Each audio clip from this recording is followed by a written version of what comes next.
Chapter 19. Under Siege. A gentle voice was speaking. Momo emerged by degrees from the depths of a dreamless sleep, feeling wonderfully rested and refreshed. Momo isn't to blame, she heard the voice say, but you, Cassiopeia, you should have known better. Momo opened her eyes. Professor Hora was sitting at the little table in front of the sofa, looking ruefully down at the tortoise. Didn't it occur to you, he went on, that the men in grey might follow you? There wasn't room on Cassiopeia's shell for all she had to say, so she had to reply in 3 installments. I can only see half an hour ahead. Too late by then. Professor Hora sighed and shook his head. Oh, Cassiopeia, Cassiopeia, even I find you puzzling sometimes. Momo sat up. Ah, our guest is awake, Professor Hora said kindly. I hope you're feeling better. Much better, thank you, said Momo. Please excuse me for falling asleep on your sofa. The professor smiled.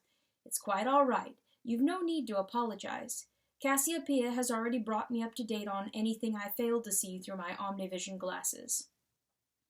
What are the men in grey doing? Momo asked anxiously. Professor Hora produced a big blue handkerchief from his pocket. We're under siege. They have us completely surrounded. That's to say, they're as close to Nowhere House as they can get.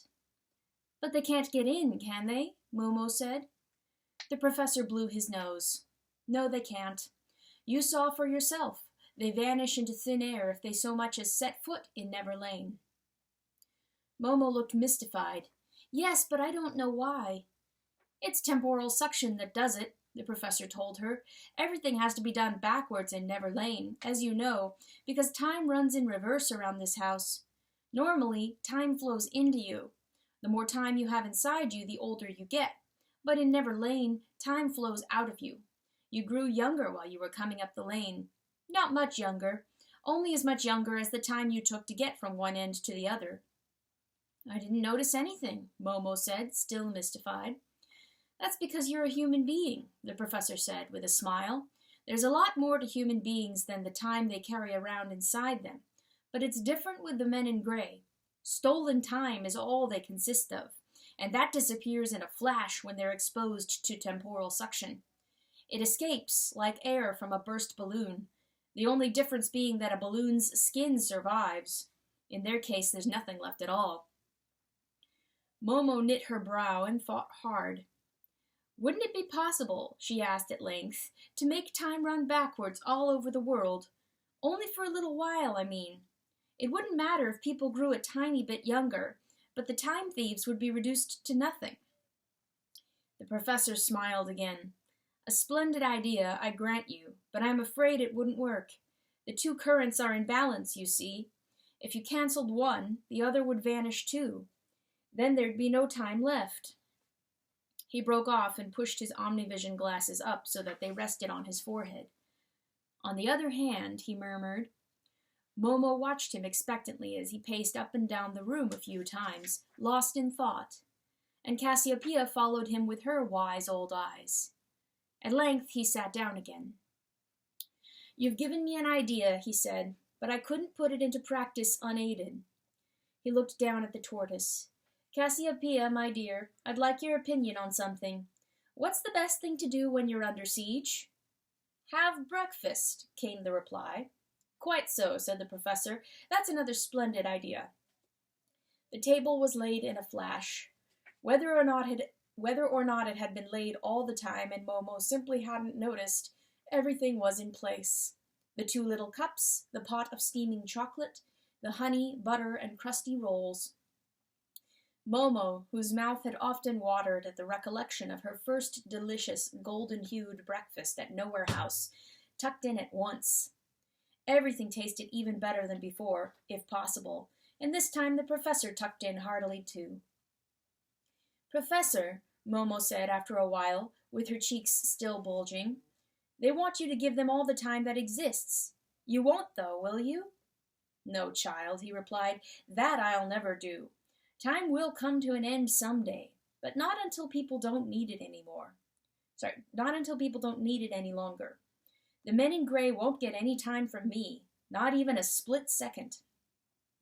But they say they can make you hand it over, Momo said. Before we go into that, the professor told her, very gravely, I'd like you to look at them for yourself. All she saw to begin with was the kaleidoscope of colors and shapes that had made her so dizzy the first time, but it wasn't long before her eyes got used to the omnivision lenses, and then the besieging army swam into focus.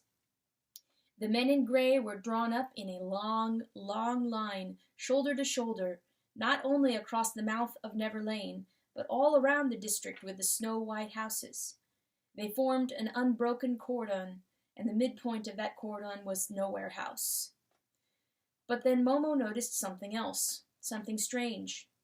Her first thought was that the lenses of the Omnivision glasses needed polishing, or that she hadn't quite grown used to them yet, because the outlines of the men in gray looked misty.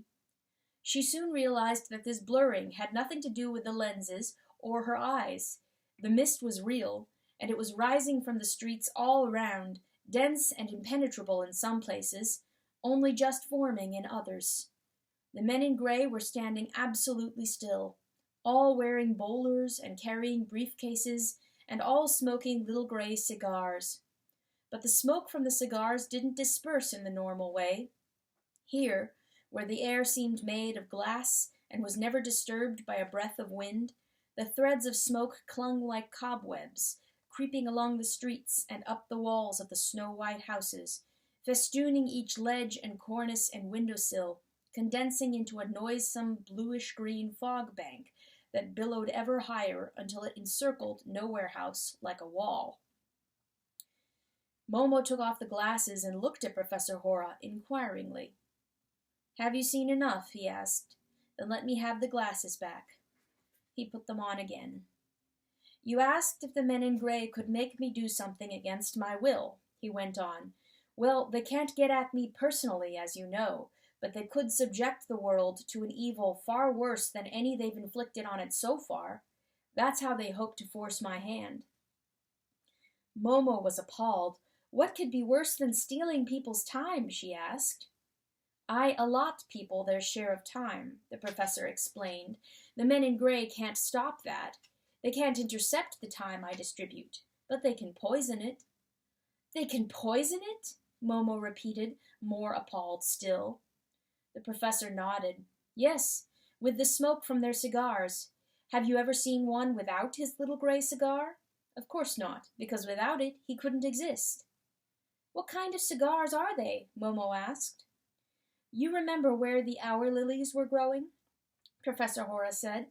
I told you that everyone has a place like that, because everyone has a heart.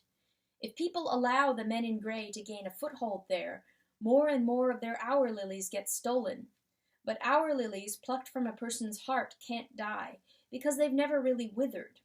They can't live, either, because they've been parted from their rightful owner. They strive with every fiber of their being to return to the person they belong to. Momo was listening with bated breath. "If you think I know everything, Momo, you're wrong. Some evils are wrapped in mystery. I've no idea where the men in gray keep their stolen hour lilies. I only know that they preserve the blossoms by freezing them till they're as hard as glass goblets. Somewhere deep underground there must be a gigantic cold store."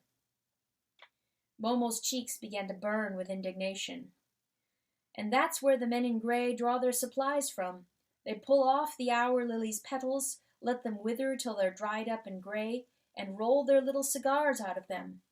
The petals still contain remnants of life, even then, but living time is harmful to the men in gray, so they light the cigars and smoke them. Only when time has been converted into smoke is it well and truly dead. That's what keeps the men in gray alive, dead human time." Momo had risen to her feet. "Oh," she exclaimed, "to think of all those poor flowers, all that dead time." "Yes, the wall they're erecting around this house is built of dead time. There's still enough open sky above for me to send people their time in good condition, but once that pall of smoke closes over our heads, every hour I send them will be contaminated with the time thieves' poison, When they absorb it, it'll make them ill. Momo stared at the professor, uncomprehendingly. What kind of illness is it? She asked, in a low voice. A fatal illness, though you scarcely notice it at first. One day, you don't feel like doing anything. Nothing interests you. Everything bores you. Far from wearing off, your boredom persists and gets worse, day by day and week by week. You feel more and more bad-tempered, more and more empty inside, more and more dissatisfied with yourself and the world in general. Then even that feeling wears off, and you don't feel anything anymore. You become completely indifferent to what goes on around you. Joy and sorrow, anger and excitement are things of the past. You forget how to laugh and cry. You're cold inside and incapable of loving anything or anyone. Once you reach that stage, the disease is incurable. There's no going back. You bustle around with a blank, gray face, just like the men in gray themselves. Indeed, you've joined their ranks. The disease has a name. It's called deadly tedium. Momo shivered. You mean, she said, unless you hand over all the time there is, they'll turn people into creatures like themselves? Yes, the professor replied. That's how they hope to bully me into it. He rose and turned away. I have waited till now for people to get rid of those pests. They could have done so. After all, it was they who brought them into existence in the first place. But I can't wait any longer. I must do something, and I can't do it on my own. He looked Momo in the eye. Will you help me? Yes, she whispered. If you do, you'll be running an incalculable risk. It will be up to you whether the world begins to live again or stands still forever and a day. Are you really prepared to take that risk? Yes, Momo repeated, and this time her voice was firm. In that case, said the professor, listen carefully to what I'm going to tell you, because you'll be all on your own. I won't be able to help you, nor will anyone else. Momo nodded, gazing at him intently. I must begin by telling you that I never sleep, he said. If I dozed off, time would stand still, and the world would come to a stop. If there were no more time, the men in gray would have none left to steal. They could continue to exist for a while by using up their vast reserves, but once those had gone, they would dissolve into thin air. Then the answer's simple, surely, said Momo. Not as simple as it sounds, I'm afraid, or I wouldn't need your help. The trouble is, if there were no more time, I couldn't wake up again, and the world would continue to stand still for all eternity. It does, however, lie within my power to give you, and you alone, an hour lily. Only one, of course, because only one ever blooms at a time. So if time stopped all over the world, you would still have 1 hour's grace. Then I could wake you, said Momo. The professor shook his head. That would achieve nothing, because the men in gray have far too much time in reserve. They would consume very little of it an hour, so they'd still be there when the hour was up. No, Momo, the problem is a great deal harder than that. As soon as the men in gray notice that time has stopped, and it won't take them long, because their supply of cigars will be interrupted, they'll lift the siege and head for their secret store. You must follow them and prevent them from reaching it. When their cigars are finished, they'll be finished too. But then comes what may well turn out to be the hardest part of all. Once the last of the time thieves has vanished, you must release every stolen minute, because only when people get their time back will I wake up and the world come to life again. And all this you'll have to do within the space of a single hour. Momo hadn't reckoned with such a host of difficulties and dangers. She stared at him helplessly. Will you try all the same? The professor asked. It's our only chance. Momo couldn't bring herself to speak. She found the prospect so daunting. At that moment, Cassiopeia's shell lit up. I'll come too, it signaled. Unlikely as it seemed that the tortoise could be of help, the words conjured up a tiny ray of hope. Momo felt heartened at the thought of not being entirely alone. Although there were no rational grounds for such a feeling, it did at least enable her to make up her mind. I'll try, she said resolutely. Professor Hora gave her a long look and started to smile. Many things will prove easier than you think. You've heard the music of the stars. You mustn't feel frightened. He turned to the tortoise. So you want to go too, do you? Of course, Cassiopeia spelled out. Then someone has to look after her. The professor and Momo smiled at each other. Will she get an hour lily too? Momo asked. She doesn't need one, the professor replied, gently tickling the tortoise's neck. Cassiopeia is a creature from beyond the frontiers of time. She carries her own little supply of time inside her. She could go on crawling across the face of the earth even if everything else stood still forever. Good, said Momo, suddenly eager to get on with the job. What happens next? Now, said the professor, we say goodbye. Momo felt a lump in her throat. Won't we ever see each other again? She asked softly. Of course we will, he told her, and until that day comes, every hour of your life will bring you my love. We'll always be friends, won't we? Momo nodded. I'm going now, the professor went on, but you mustn't follow me or ask where I'm going.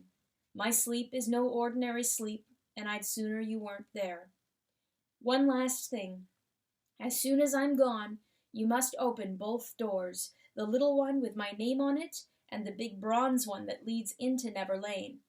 Once time has stopped, everything will stand still, and no power on earth will be able to budge those doors. Have you understood and memorized all I've told you? Yes, said Momo, but how shall I know when time has stopped? You'll know, never fear. They both stood up. Professor Hora gently stroked Momo's tousled mop of hair. Goodbye, Momo, he said, and thank you for listening so carefully. I'm going to tell everyone about you, she replied, when it's all over. From one moment to the next, Professor Hora looked as old as he had when he had carried her into the Golden Dome, as old as an ancient tree or primeval crag. Turning away, he walked swiftly out of the little room, whose walls consisted of grandfather clocks. Momo heard his footsteps fade until they were indistinguishable from the ticking of the countless clocks around her. Their incessant whirring and ticking and chiming seemed to have swallowed him up. Momo took Cassiopeia in her arms and held her tight. Her great adventure had begun. There could be no turning back. Chapter 20. Pursuing the Pursuers. Momo's first step was to open the little door with Professor Hora's name on it. Then she sped along the corridor lined with statues and opened the big bronze front door. She had to exert all her strength because it was so heavy. That done, she ran back to the great hall and waited, with Cassiopeia in her arms, to see what would happen. She didn't have to wait long. There was a sudden jolt, but it didn't actually shake the ground. It was a timequake, so to speak, not an earthquake. No words could describe the sensation, which was accompanied by a sound such as no human ear had ever heard before. A sigh that seemed to issue from the depths of the ages. And then it was over. Simultaneously, the innumerable clocks stopped ticking, whirring and chiming. Pendulums came to a sudden halt and stayed put at odd angles. The silence that fell was more profound than any that had ever reigned before. Time itself was standing still. As for Momo, she became aware that she was clasping the stem of an hour lily of exceptional size and beauty. She hadn't felt anyone put it into her hand. It simply appeared, as if it had always been there. Gingerly, Momo took a step.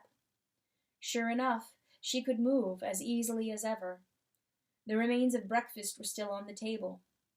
She sat down on one of the little armchairs, but the seat was as hard as marble and didn't yield an inch. There was a mouthful of chocolate left in her cup, but the cup wouldn't move either. She tried dipping her fingers in the dregs, but they were as hard as butterscotch. So was the honey, and even the crumbs were stuck fast to the plates. Now that time had stopped, everything else was immovable too. Cassiopeia had started to fidget. Looking down, Momo saw some words on her shell. "You're wasting time," she read. Heavens alive, so she was. Momo pulled herself together. She hurried through the forest of clocks to the little door, squeezed through it, and ran along the passage to the front door. She peered out, and then darted back in panic. Her heart began to thump furiously. Far from running away, the time thieves were streaming towards her up Never Lane. They could do that, of course, now that time had ceased to flow in reverse there, but she hadn't allowed for the possibility. She raced back to the great hall and, still clutching Cassiopeia, hid behind a massive grandfather clock. That's a good start, she muttered ruefully. Then she heard the men in gray come marching along the corridor.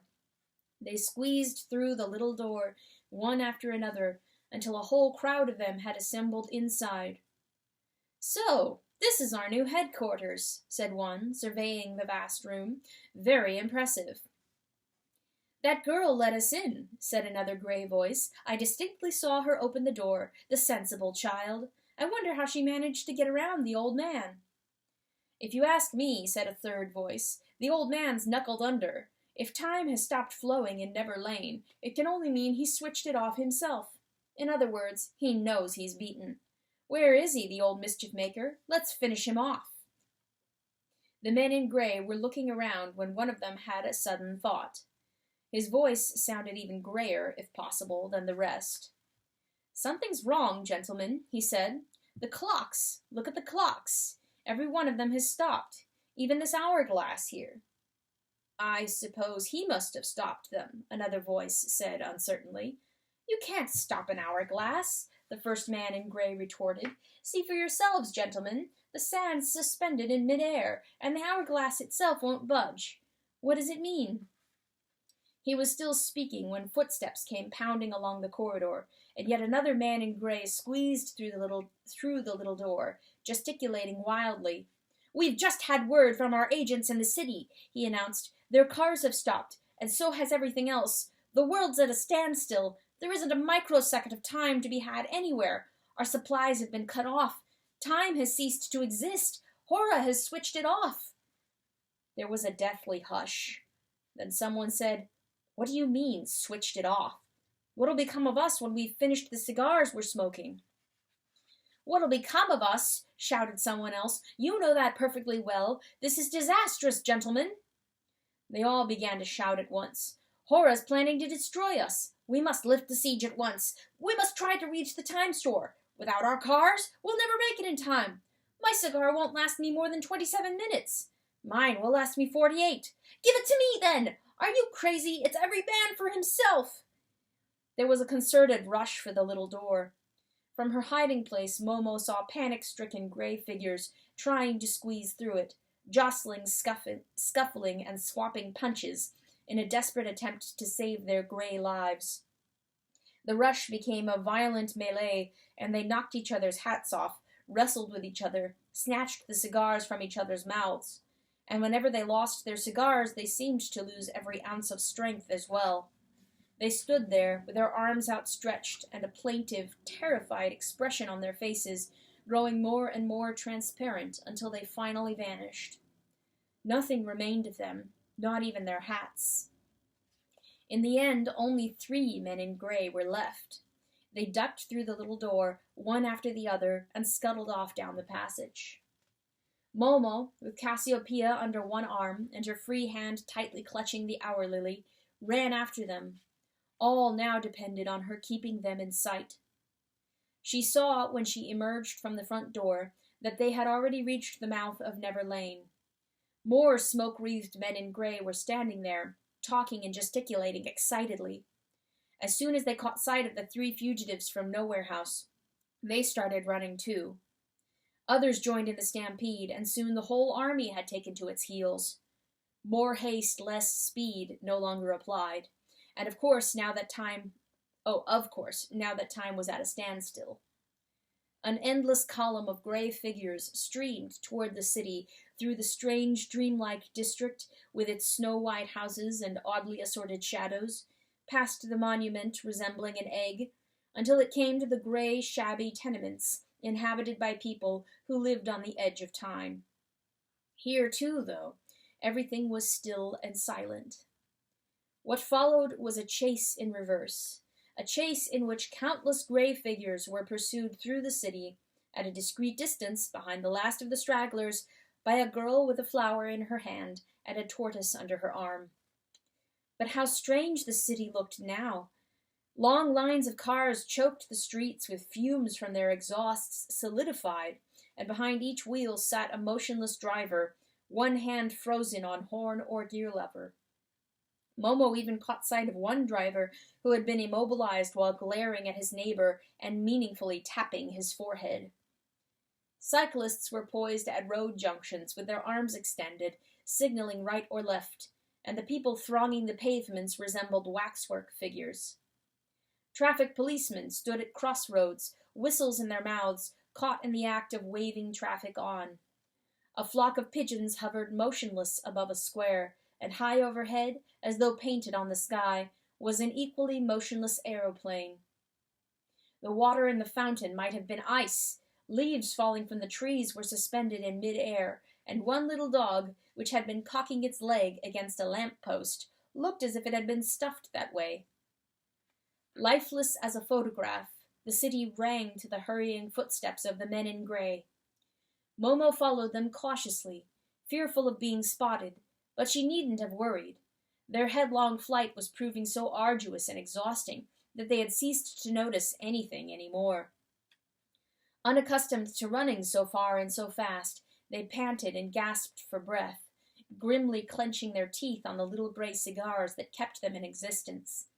More than one of them let his cigar fall while running and vanished into thin air before he could retrieve it. But their companions in misfortune represented an even greater threat. Such was the desperation of those whose own cigars were almost finished, that many of them snatched the butts from their neighbors' mouths, so their numbers slowly but steadily dwindled. Those who still had a small store of cigars in their briefcases were careful to conceal them from the others, because the have-nots kept hurling themselves at the haves and trying to wrest their precious possessions from them. Scores of struggling figures engaged in ferocious tussles, scrabbling and clawing with such wild abandon that most of the coveted cigars spilled onto the road and were trampled underfoot. The men in gray had become so frightened of extinction that they completely lost their heads. There was something else that caused them increasing difficulty the further into town they got. The streets were so crowded at many points that it was all they could do to thread their way through the forest of motionless pedestrians. Momo, being small and thin, had an easier time of it, but even she had to watch her step. You could hurt yourself badly on a feather suspended in mid-air if you ran into it by mistake. On and on they went, and Momo still had no idea how much further it was to the time store. She peered anxiously at her hour lily, but it had only just come into full flower. There was no need to worry yet. Then something happened that temporarily drove every other thought from her mind. Glancing down a side street, she caught sight of Beppo. "Beppo!" she called, beside herself with joy as she ran towards him. "I've been looking everywhere for you. Where have you been all this time? Why did you never come to see me? Oh, Beppo, dearest Beppo!" Still clutching Cassiopeia, she flung her free arm around his neck and promptly bounced off because he might have been made of cast iron. It was such a painful collision that tears sprang to her eyes. She stepped back, sobbing, and gazed at him. The little old man looked more bent-backed than ever. His kindly face was thin and gaunt and very pale, and his chin was frosted with white stubble, because he so seldom found the time to shave nowadays. Incessant sweeping had worn away his broom, until the bristles were little longer than his beard. There he stood, as motionless as everyone and everything else, staring down at the dirty street through his steel-rimmed spectacles. Momo had found him at last, but only now, when she couldn't get him to notice her, and it might be the very last time she saw him. If things went wrong, old Beppo would continue to stand there forevermore. Cassiopeia started fidgeting again. "Keep going," she spelled out. Momo dashed back to the main street and stopped dead. There were no men in gray to be seen. She ran on a little way, but it was no use. she had lost track of them. She halted again, wondering what to do, and looked inquiringly at Cassiopeia. "Keep going," the tortoise signaled again. "Then, you'll find them." If Cassiopeia knew in advance that she would find the time thieves, she would find them whichever way she went. Any direction was bound to be the right one, so she simply ran on, turning left or right as the fancy took her. She had now reached the housing development on the city's northern outskirts, where the buildings were as alike as peas in a pod, and the streets ran dead straight from horizon to horizon. On and on she ran, but the sheer sameness of the buildings and streets soon made her feel as if she were running on the spot and getting nowhere. The housing development was a veritable maze, but a maze that deceived one by its regularity and uniformity. Momo had almost lost hope when she caught sight of a man in gray disappearing around a corner. He was limping along with his suit in tatters, and his bowler hat and briefcase were gone, mouth grimly pursed around the smoldering butt of a little gray cigar. She followed him along a street flanked by endless rows of houses until they came to a gap. The big rectangular site where the missing house should have stood was boarded up, and set in the fence was a gate. The gate was a little ajar, and the last gray straggler squeezed quickly through it. There was a notice above the gate. Momo paused to read it. "Danger, keep out. No unauthorized persons admitted."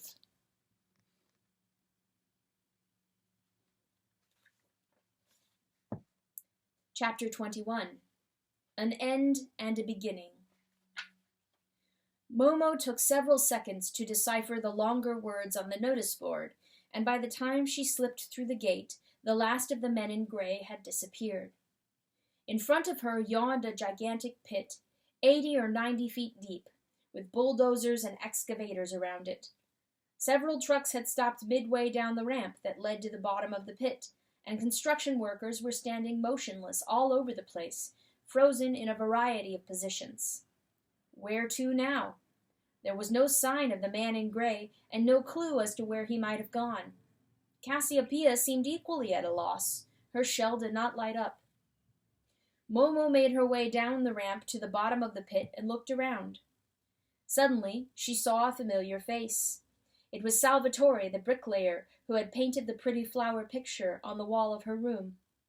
He was as motionless as all the rest, but something about his pose made Momo think twice. He was cupping his mouth as though calling to someone, and pointing to the rim of a huge pipe jutting from the ground beside him, almost as if drawing Momo's attention to it.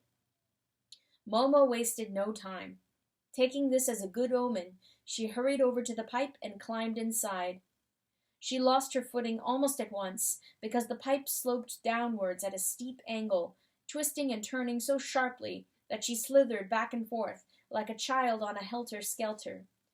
She could see and hear almost nothing as she hurtled ever deeper into the ground, sometimes sliding on her bottom, sometimes rolling head over heels, but never letting go of the tortoise and the hour lily.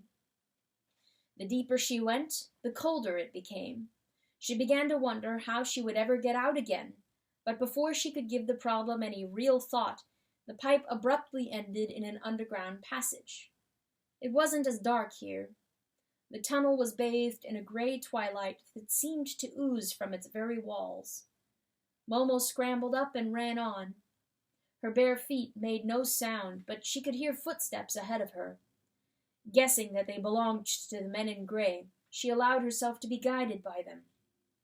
To judge by the innumerable passages leading off her own in all directions, she was in a maze of tunnels that ran the full extent of the housing development. Then she heard a babble of voices. Having traced the hubbub to its source, she cautiously peeped around the corner. She found herself looking at a room as vast as the conference table that ran down the middle of it, and at this table, in 2 long rows, sat the surviving men in gray. Momo almost felt sorry for them, they looked so woebegone. Their suits were torn, their bald gray heads cut and bruised, and their faces convulsed with fear, but their cigars were still smoldering. Embedded in the wall at the far end of the room Momo saw a huge steel door. The door was ajar, and an icy draught was streaming in from whatever lay beyond. Although Momo knew it would do little good, she burrowed down and tucked her bare feet under her skirt. A man in gray was presiding at the head of the conference table, just in front of the strong room door. "We must economize," Momo heard him say. "Our reserves must be carefully husbanded. After all, we don't know how long they'll have to last us." "There's only a handful of us left," cried someone. "They'll last us for years." "The sooner we start economizing," the chairman went on imperturbably, yes, "the longer we'll hold out. I don't have to tell you, gentlemen, what I mean by economizing. It will be quite sufficient if only some of us survive this disaster. Let's face facts. As things stand now, there are far too many of us. Common sense dictates that our ranks be drastically thinned. May I ask you to call out numbers in turn?" When the men in gray had called out numbers, all round the table, the chairman produced a coin from his pocket. "I shall now toss up," he said. "Heads means the even numbers survive, tails the odd numbers." He flipped the coin and caught it. "Heads," he announced. "Even numbers may remain seated. The odd numbers are requested to dissolve forthwith." The losers emitted a dull groan, but none of them demurred. As soon as the winners had relieved them of their cigars, they vanished into thin air. The chairman's voice broke the hush. "And now, gentlemen, kindly do the same again." The same gruesome procedure was followed a second time, then a third, and a fourth, until only a half-dozen men in gray remained. They sat at the head of the conference table, three aside, and glared at each other in icy silence. Momo, who had watched these developments with horrified fascination, noticed that the temperature rose appreciably every time another batch of losers disappeared. Compared to what it had been before, the cold was quite tolerable. "6," remarked one of the survivors, "is an unlucky number." "That's enough," said another. "There's no point in reducing our numbers still further. If 6 of us can't survive this disaster, neither will 3. "Not necessarily," said someone else, "but we can always review the situation if the need arises. Later, I mean." No one spoke for a while. Then another survivor said, "Lucky for us, the door to the time store was open when the disaster struck. If it had been shut at the crucial moment, no power on Earth could open it now. We'd be absolutely sunk." "You're not entirely right, I'm afraid," replied another. "Because the door is open, cold is escaping from the refrigeration plant. The hour lilies will slowly thaw out, and you all know what'll happen then. We won't be able to prevent them from returning to their original owners." "You mean," said yet another, "that our own coldness won't be sufficient to keep them deep frozen?" "There are only 6 of us, unfortunately," said the second speaker. "You can calculate our freezing capability for yourself. Personally, I feel it was rather rash to cut down our numbers so drastically. It hasn't paid off." We had to opt for one course of action or the other," snapped the first speaker, "and we did, so that's that." Another silence fell. "In other words," said someone, "we may have to sit here for years on end, twiddling our thumbs and gawping at each other. I find that a dismal prospect, I must confess." Momo racked her brains. There was certainly no point in her sitting here and waiting any longer. When the men in gray were gone, the hour lilies would thaw out by themselves, but the men in gray still existed, and would continue to exist unless she did something about it. But what could she do, given that the door to the cold store was open, and the time thieves could help themselves to fresh supplies of cigars whenever they wanted? At that moment, Cassiopeia nudged her in the ribs. Momo looked down and saw a message on her shelf. "Shut the door," she read. "I can't," she whispered back. "I'd never move it." "Use the flower," Cassiopeia replied. "You mean I could move it if I touched it with the hour lily?" whispered Momo. "Yes, and you will," the tortoise spelled out. Well, if Cassiopeia knew this in advance, it had to be true. Momo carefully put the tortoise down. Then she took the hour lily, which was wilting by now and had lost most of its petals, and stowed it inside her jacket. Going down on all fours, she sneaked unseen beneath the conference table and crawled to the far end. By the time she was on a level with the time thief's 6 pairs of legs, her heart was pounding fit to burst. Very, very gingerly, she took out the hour lily and, gripping the stem between her teeth, crawled on. Still unobserved by the men in gray, she reached the open door, touched it with the hour lily, and simultaneously gave it a push. The well-oiled hinges didn't make a sound. The door swung silently to, then shut with a mighty clang that went echoing round the conference chamber and reverberated from the walls of the innumerable underground passages. Momo jumped to her feet. The men in gray, who hadn't the remotest idea that anyone but themselves was exempt from the universal standstill, sat rooted to their chairs in horror, staring at her. Without a second thought, she dashed past them and sprinted back to the exit. The men in gray recovered from their shock and raced after her. "It's that frightful little girl!" she heard one of them shout. "It's Momo!" "Impossible!" yelled another. "The creature's moving!" "She's got an hour lily!" bellowed a third. "Is that how she moved the door?" asked a fourth. The fifth smote his brow. "Then we could have moved it ourselves. We've got plenty of hour lilies." "We did have, you mean," screamed the sixth. "Only one thing can save us now that the door's shut. If we don't get hold of that flower of hers, we are done for." Meanwhile, Momo had already disappeared into the maze of tunnels. The men in gray knew their way around better, of course, but she just managed to elude them by zigzagging to and fro. Cassiopeia played her own special part in this chase. Although she could only crawl, she always knew in advance where Momo's pursuers would go next, so she got there in good time and stationed herself in their path. The men in gray tripped over her and went sprawling, and the ones behind tripped over them and went sprawling too, with the result that she, more than once, saved Momo from almost certain capture. Although she herself was often sent hurtling against the walls by flying feet, nothing could deter her from continuing to do what she knew in advance she would do. As the chase proceeded, several of the pursuing men in gray became so maddened by their craving for the hour lily that they dropped their cigars and vanished into thin air, one after the other. In the end, only 2 were left. Momo doubled back and took refuge in the conference chamber. The 2 surviving time thieves chased her around the table, but failed to catch her, so they split up and ran in opposite directions. Momo was trapped at last. She cowered in a corner and gazed at her pursuers in terror, with the hour lily clasped to her chest. All but 3 of its shimmering petals had withered and fallen. The foremost man in gray was just about to snatch the flower when the other one yanked him away. "No!" he shrieked. "That flower's mine! Mine, I tell you!" They grappled with each other, and in the ensuing scrimmage the first man knocked the second man's cigar out of his mouth. With a weird groan, the second man spun around, went transparent, and vanished. The last of the men in gray advanced on Momo, with a minuscule cigar butt smoldering in the corner of his mouth. "Give it here," he gasped, but as he did so, the butt fell out of his mouth and rolled away under the table. He flung himself to the ground and groped for it, but it eluded his outstretched fingers. Turning his ashen face toward Momo, he struggled into a sitting position and raised one trembling hand. "Please," he whispered faintly, "please, dear child, give me the flower." Momo, still cowering in her corner, couldn't get a word out. She clasped the flower still tighter and shook her head.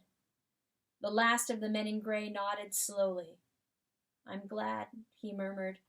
"I'm glad it's all over." Then he vanished too. Momo was staring dazedly at the place where he had been when Cassiopeia crawled into view. "You'll open the door," her shell announced.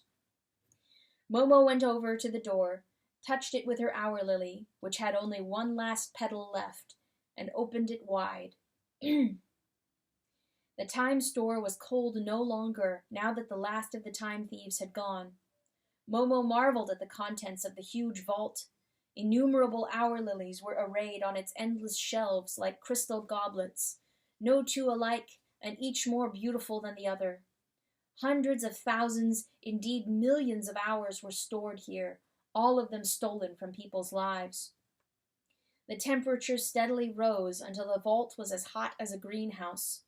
Just as the last petal of Momo's hour lily fluttered to the ground, all the other flowers left their shelves in clouds and swirled around her head. It was like a warm spring storm, but a storm made up of time released from captivity.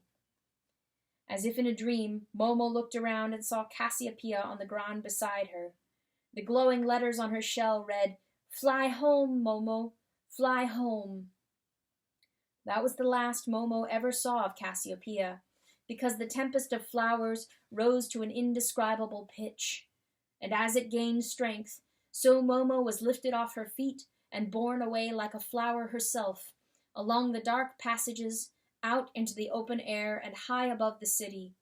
Soaring over the roofs in a cloud of flowers that grew bigger every moment, she was wafted up and down and around like someone performing a triumphal dance to glorious music. Then the cloud of flowers drifted slowly, lazily down, and landed like snowflakes on the frozen face of the earth. And like snowflakes, they gently dissolved and became invisible as they returned to their true home in the hearts of mankind.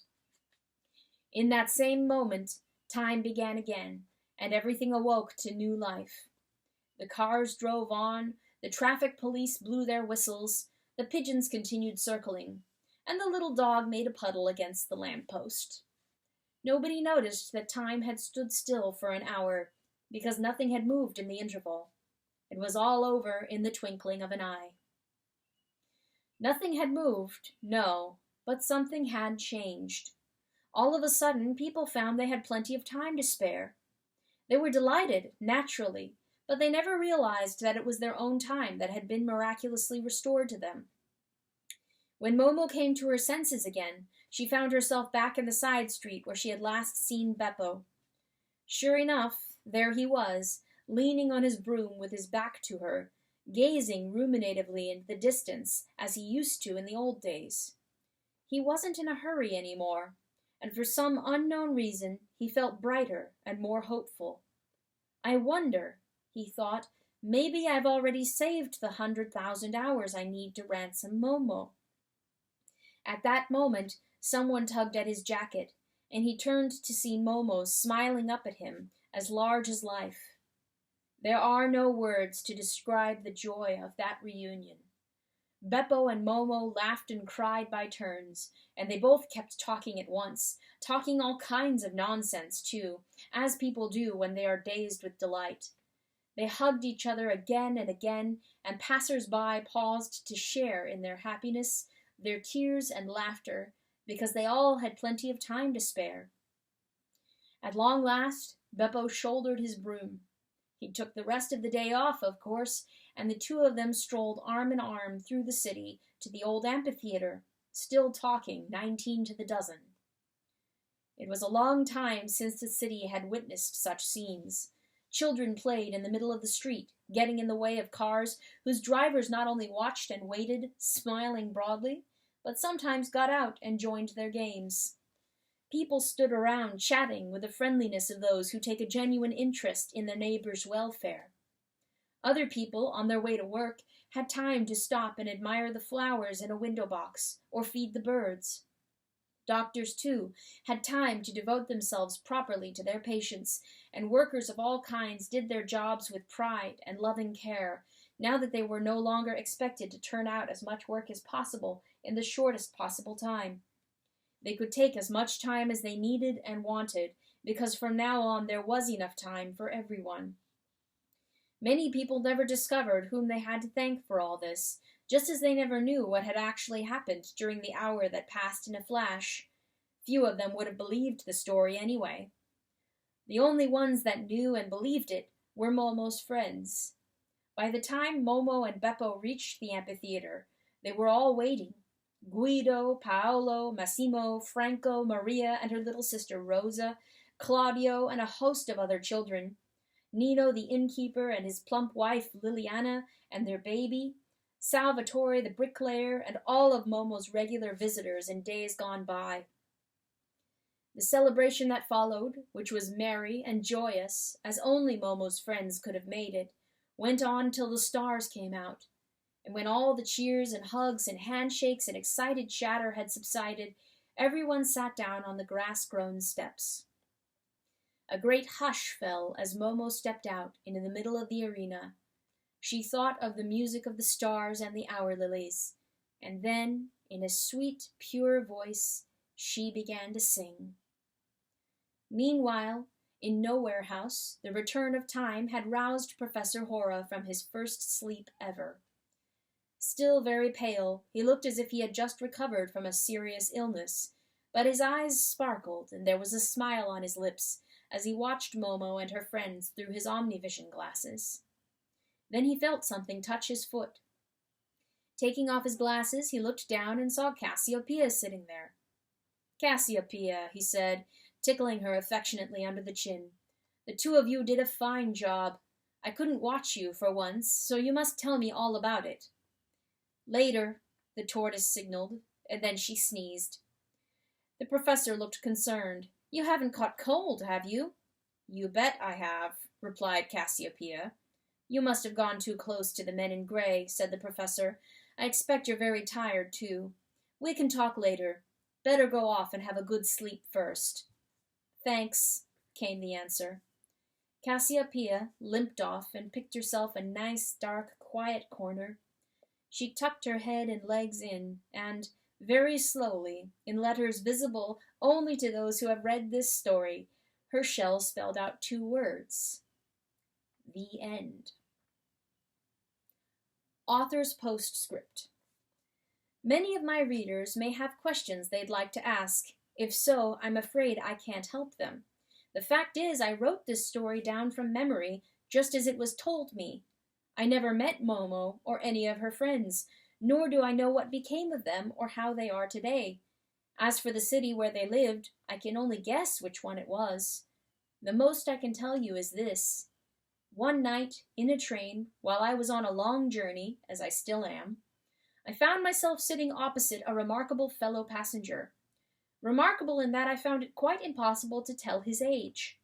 At first I put him down as an old man, but I soon saw that I must have been mistaken because he suddenly seemed very young, though that impression, too, soon proved to be false. At any rate, it was he who told me the story during our long night's journey together. Neither of us spoke for some moments after he had finished. Then my mysterious acquaintance made a remark which I feel bound to put on record. "I've described all these events," he said, "as if they'd already happened. I might just as well have described them as if they still lay in the future. To me there's very little difference." He must have left the train at the next station, because I noticed after a while that I was alone. I have never bumped into him again, unfortunately. If by any chance I do, though, I shall have plenty of questions to ask him myself. The End.